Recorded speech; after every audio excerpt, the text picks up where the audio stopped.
Bae, it's not done yet. I believe in you. Thanks, that means a lot. Room, Atlanta's most exclusive restaurant. But the silence that followed was even louder. I want to welcome you to Modernist Africa Folktale. Here we believe that a person's value isn't found in their bank account, but in the way they treat those who can do nothing for them.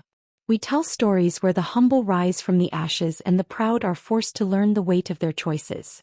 If you believe that karma always finds its way home, then hit that subscribe button right now.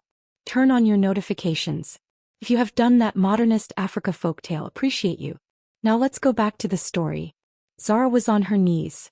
Her hands were trembling as she reached for the shards of a $200 crystal flute. She didn't look up. She didn't have to. She could feel the heat of 300 pairs of eyes burning into her back. And she could see a pair of limited edition red-bottomed Louboutins, standing just inches from her fingers. Do you have any idea, a voice hissed cold as a winter morning in the mountains, that the champagne you just spilled on my dress costs more than your life insurance? Zara's breath hitched. A single tear escaped, hitting the marble floor, mixing with the spilled vintage Krug. She was 29 years old, a mother of two, a woman who had once dreamed of designing the very silk dresses the women in this room wore. Now she was a nothing. A ghost in a white apron. The woman above her, Beatrice, didn't stop. She took her half-full water glass and slowly, deliberately tipped it over Zara's head. The cold water soaked Zara's hair, dripping down her neck, cooling the skin that was hot with shame. "Clean it up," Beatrice whispered, leaning down so only Zara could hear her. "And when you're done, find a bridge. Because you're never working in this city. I'll make sure you and whatever gutter trash family you have are starving by Monday." Now, before I tell you how Zara ended up on that floor and before I show you the moment Beatrice's world turned into a pile of ash, hit that subscribe button right now. Welcome to our channel. Here we tell the stories the world tries to hide. We tell stories of the humble who are crushed by the proud and the legendary payback that follows. We believe that your current position is not your final destination. If you love stories where the arrogant are brought to their knees and the kind-hearted finally get their crown, hit that like button, leave a comment saying justice, and turn on your notifications. Because the story of Zara and Beatrice isn't just about a broken glass. It's about a secret. A secret that was sitting in a modest two-bedroom house in a quiet neighborhood waiting for a phone call. Zara's husband wasn't just a man. He was a storm. And Beatrice was about to find out that she hadn't just insulted a waitress. She had declared war on a king. Let's take it back to the beginning. To the day the gold began to fade. Zara wasn't born with a tray in her hand. She was born in Accra, Ghana, into a family of scholars. Her father was a professor, her mother a librarian. They raised her with the belief that a woman's mind was her greatest weapon, but her heart was her greatest shield. She moved to America at 19 with a scholarship to a prestigious design. So, she was the star student. She could look at a piece of scrap fabric and see a masterpiece. But life has a way of testing those who have the most to give. In her final year of college, her father fell ill. The medical bills back home were a monster that ate everything. Zara didn't hesitate. She dropped out. Sent every penny of her scholarship refund home. She took 3 jobs. She worked until her eyes were bloodshot and her fingers were scarred from sewing in dark basements. That was when she met Kofi. Now, when you see Kofi today, you see a man who moves like a shadow. Quiet. Humble. A man who wears 10-year-old flannels and drives a beat-up Ford F-150 that squeaks when it turns. But when Zara met him at a small bus stop in the rain, she didn't see his bank account, she saw his soul. He had shared his umbrella with her. He didn't ask for her number. He just walked her to the door of her 3rd job and said, "Stay dry, sister. Listen, always comes back." They married 6 months later. It wasn't a wedding with 500 guests and a tenter cake. It was a courthouse. It was 2 gold bands they bought at a pawn. It was jollof rice in a plastic container shared on a park bench. "I'm sorry I can't give you the world yet, Zara," Kofi had said that night, tucking a stray hair behind her ear. "Kofi," she had replied, "you are my world. As long as we have our peace, we are richer than the kings of Kumasi. But then the twins came, Amari and Dante, and with them more bills, more pressure. Kofi worked as a consultant, or so he said. He was always on his laptop late at night or gone for days at a time visiting sites. He didn't bring home much, just enough to keep the lights on and the kids fed. Zara never complained. He loved him. He believed in him. To help the family, Zara took the job at the Velvet Room. It was the most expensive restaurant in Buckhead. The tips were supposed to be legendary. But the customers were different. They didn't see people. The service. Zara had been working there for 2 years by the time Beatrice walked in. Zara had become number 14. That was her designation on the floor. She had learned to keep her head down. She had learned to swallow the insults of men who had too much bourbon and women who had too much plastic surgery. She did it for Amari's tuition. She did it for Dante's inhalers. He did it because she thought she was the one holding the family together. She had no idea that while she was scrubbing floors and carrying trays, the man she shared a bed with was the silent owner of the very ground the restaurant was built on. Beatrice Vance was the kind of woman who walked into a room and expected the oxygen to move out of her way. She was 42, married to a real estate developer who was currently trying to win a multi-billion-dollar contract for the new city center. Beatrice spent her days in philanthropy, which really meant spending 5 hours at lunch talking about how hard it was to find good help. On this particular Friday, Beatrice was in a foul mood. Her husband, Arthur, hadn't been answering his phone. Rumor had it that a new mysterious private equity firm, Asante Holdings, had moved in and was outbidding him on every property in the city. Arthur was losing his grip, and that meant Beatrice was losing her status.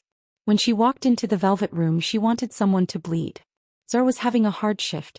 Dante had been coughing all night, and Miller whispered, "That's Beatrice Vance.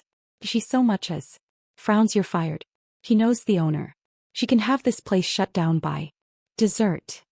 Zara nodded, her heart thumping against her ribs. She smoothed her apron, practiced her invisible smile. She approached the table. Beatrice didn't look up from her phone. She was complaining to a friend about a disgusting neighborhood she had to drive through. "Good evening, Mrs. Vance," Zara said, her voice soft and professional. "May I start you with some sparkling water or perhaps a bottle of the 96 Dom?" Beatrice finally looked up. She scanned Zara from her sensible work shoes to her neatly pinned hair. She saw the small faded gold band on Zara's finger. "You're new," Beatrice said. It wasn't a question. It was an accusation. "I've been here 2 years, ma'am," Zara replied. "Then you've spent 2 years being mediocre," Beatrice snapped. "Look at my table. There's a water spot on the silver. Do you see it? Or is the lighting in your trailer park too dim for you to recognize quality?" The friend laughed. Zara's face burned. "I'm so sorry, ma'am. Let me replace the setting." As Zara reached across the table to take the fork, Beatrice suddenly shifted her heavy designer handbag. The bag caught the edge of Zara's tray. Time seemed to slow down. A crystal flute filled with champagne for the next table began to tilt. Zara lunged for it, her fingers brushing the glass. The glass exploded. The champagne sprayed upward, landing directly on Beatrice's ivory silk Valentino gown. The restaurant went silent. Even the kitchen staff stopped moving. Beatrice stood up slowly. The silk was ruined. A dark, wet stain spread across her midsection like a spreading ink blot. "You stupid, clumsy animal," Beatrice whispered. Zara was already on the floor, her knees hitting the shards. "I am so sorry, ma'am. It was an accident, the bag." "Don't you dare blame my bag," Beatrice screamed. The shrillness of her voice cracked the atmosphere of the room. "You touched me. You ruined a $10,000 dress." Miller, the manager, came running over, his face white. "Mrs. Vance, I'm so sorry." "Zara, get out. You're done. You're fired." "Fired." Beatrice laughed, a jagged, ugly sound. "That's not enough. Look at her. She thinks she can just go home and sleep this off? No. She's going to sit there and realize that people like her don't get to make mistakes around people like me." That was when Beatrice picked up the water glass. That was when the water hit Zara's head. You're a waitress, Beatrice sneered as Zara sat there, soaked and broken. You're a servant. Your husband is probably some loser fixing tires and your kids are going to grow up to be exactly what you are. Nothing. Now get on your belly and pick up every single piece of that glass with your bare hands. I see a single shard left. Zara looked at her hands. They were already bleeding. She looked around the room. Not one person stood up. Not one person said, "That's enough." But Zara did something Beatrice didn't expect. She stopped crying. She stood up. Fully. She wiped the water from her eyes. She looked Beatrice Vance directly in the face. Not as a servant looks at a master but as a woman looks at a ghost. "My husband," Zara said, her voice echoing in the silent room, "told me once that the loudest person in the room is always the weakest." Beatrice stepped back, shocked by the defiance. "How dare you speak to me?" "You're right about one thing, Mrs. Vance," Zara continued, ignoring the manager's frantic waving. "I am a waitress. And I have worked for every penny. I have. But you've never worked a day in your life. You're just a dress with a mean woman inside it. And as for my husband, you'll meet him soon. Because he's the one your husband has been begging for a meeting with for 3 months. Beatrice turned purple. "Arthur? Begging to meet your husband? My husband is the king of Atlanta real estate. Your husband is a nobody." "We'll see," Zara said. She took off her apron and dropped it onto the ruined silk on the table. "Keep the dress, Beatrice. You're going to need something to wear when you're filing for bankruptcy." Zara walked out. She didn't look back. But as soon as she hit the cool night air, she collapsed against a brick wall and sobbed. She had no job. She had no money. And she had just insulted the most powerful woman in the social circle. She pulled out her cracked iPhone. She called the only number that ever gave her peace. "Kofi," she sobbed. The voice on the other end was instant. "Zara? Why are you crying? Where are you?" I lost the job, Kofi. A woman. She humiliated me. He poured water on me. She said we were gutter trash. I don't know what to do." There was a long silence on the other end. When Kofi spoke again, his voice didn't sound like the man who fixed the sink or shared jollof rice. It sounded like rolling thunder. "Stay right there," Kofi said. "The velvet room?" "Yes." "Zara, listen to me. Put your phone in your pocket. Stand up straight. Don't let them see you cry anymore. I'm calling Siku. We're coming." "Siku? Who is Siku?" But the line was already dead. Zara didn't know that Siku was the head of a private security firm that cost $20,000 a day. She didn't know that at that very moment in a high-rise office in Midtown, a man in a $5,000 suit had just dropped a pen and stood up when his phone buzzed. "The boss's wife," Siku said to 5 men dressed in black. "Deployment. The velvet room. Now." The storm was coming. But Beatrice Vance was inside, ordering a fresh bottle of champagne, laughing with her friend about the trash she had just disposed of. She had no idea that her husband's phone was currently vibrating in his pocket with a text message that would end his career. The text read, "Your wife just poured water on the queen. You have 1 hour to save your soul." Inside the velvet room, the atmosphere had returned to a forced elegance. Miller, the manager, had personally wiped down table 4. He had offered Beatrice a complimentary bottle of their finest Cristal, desperate to keep the peace. Beatrice sat there, her ruined silk dress partially covered by a pashmina she had borrowed from her friend. She was laughing. The sound was like glass grinding on stone. "Did you see her face?" Beatrice asked, sipping the expensive bubbles. "He actually thought she could speak back to me." "My husband," she said. "Can you imagine? Some grease monkey in a stained shirt, probably living in a house that smells like onions and failure." Her friend, a woman named Claire who only stayed around Beatrice for the invitations, nodded nervously. But Beatrice, what if she was telling the truth? What if her husband is someone in this city? Beatrice scoffed. "I know everyone who matters. If you aren't on my Christmas card list, you don't exist. That girl was a nobody. Her husband is a nobody. And by tomorrow there'll be nobodies in another state because I'm Calling the district manager tonight. Just then the heavy oak doors of the restaurant swung open. Beatrice's husband, Arthur Vance, walked in. He looked like a man who had seen a ghost. His tie was loose and sweat beaded on his forehead. Arthur. Beatrice waved him over. You're just in time. You won't believe the drama I had to deal with. A clumsy waitress. Arthur didn't even look at her. He pulled out his phone, his hands shaking so hard he almost dropped it. Beatrice, shut up. What did you say to me? I said shut up. Arthur hissed, leaning over the table. I just got a call from the board of directors. Asante Holdings just pulled the funding on the city center project. And they didn't just pull it.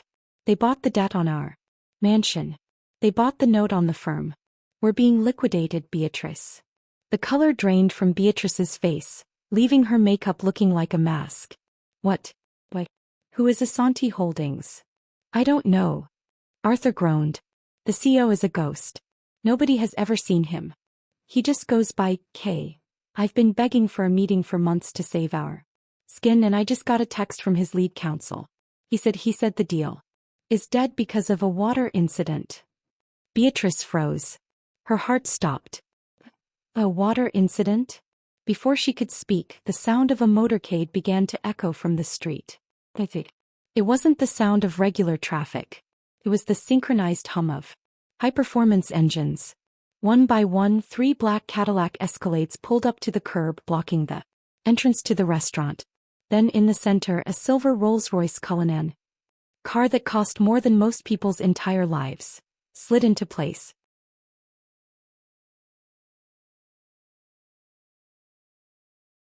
The restaurant went dead silent.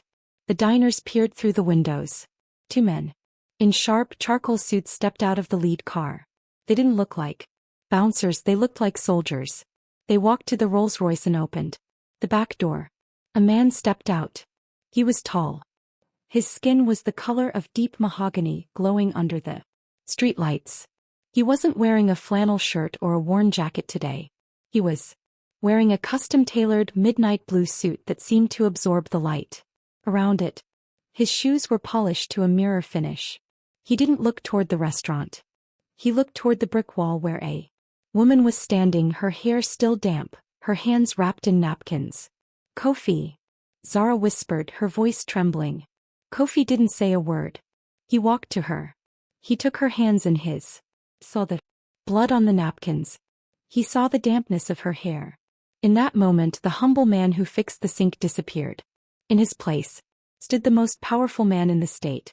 Siku, Kofi said, his voice low and vibrating with a terrifying calm. Sir, the lead security guard stepped forward. My wife is cold. Give her your coat.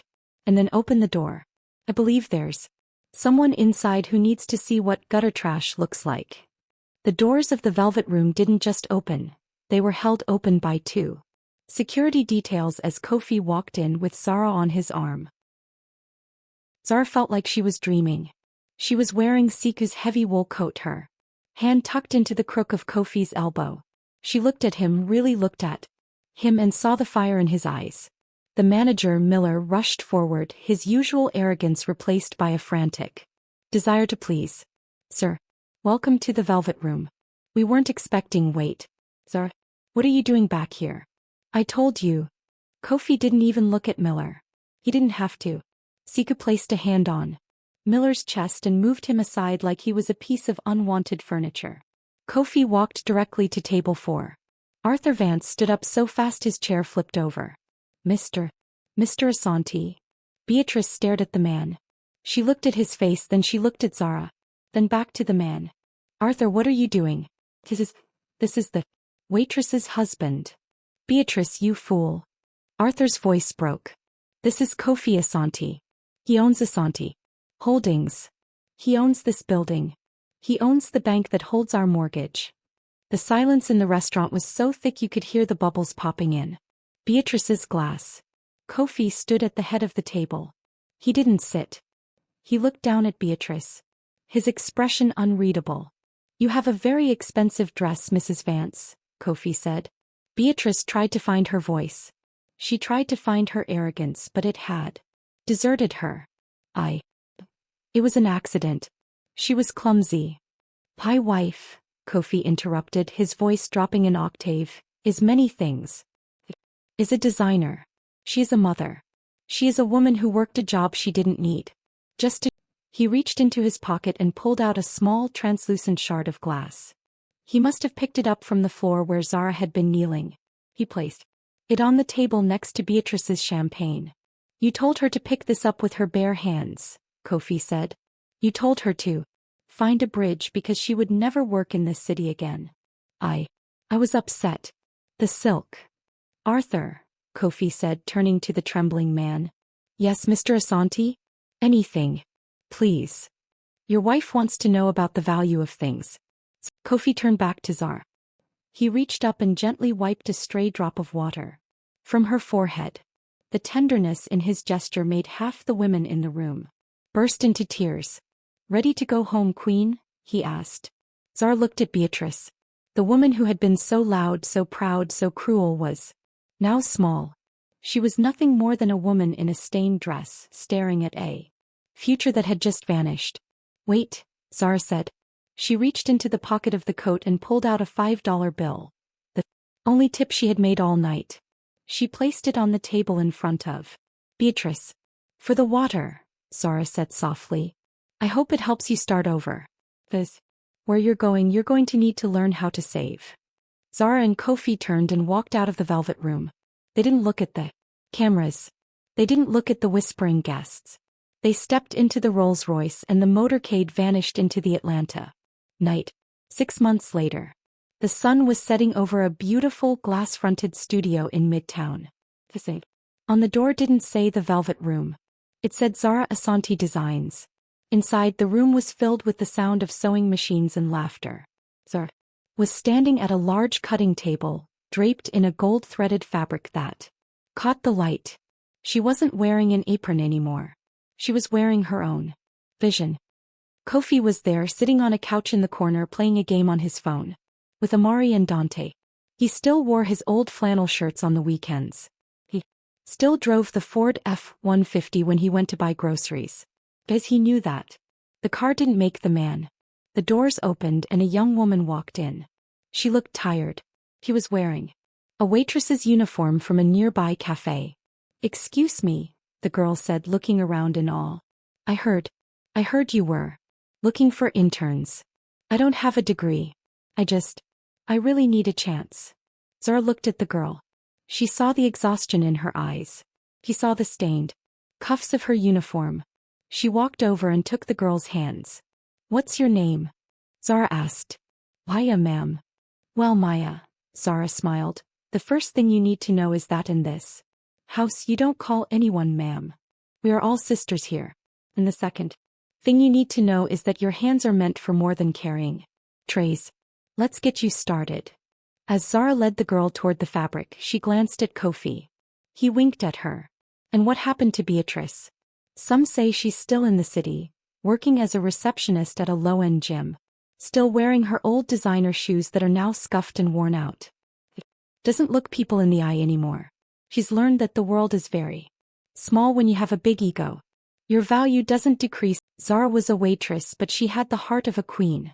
Kofi was a billionaire, but he had the soul of a servant. Together they proved that true royalty isn't about what you wear, it's about how you treat those who have nothing to give you. In return, if this story moved your heart, if you believe that justice always finds its way home, then leave a comment below. Tell us a time when you were underestimated. Tell us a time when you rose from the ashes. Don't forget to like this video, share it with someone who needs a reminder of their own strength, and subscribe for more modern-day parables.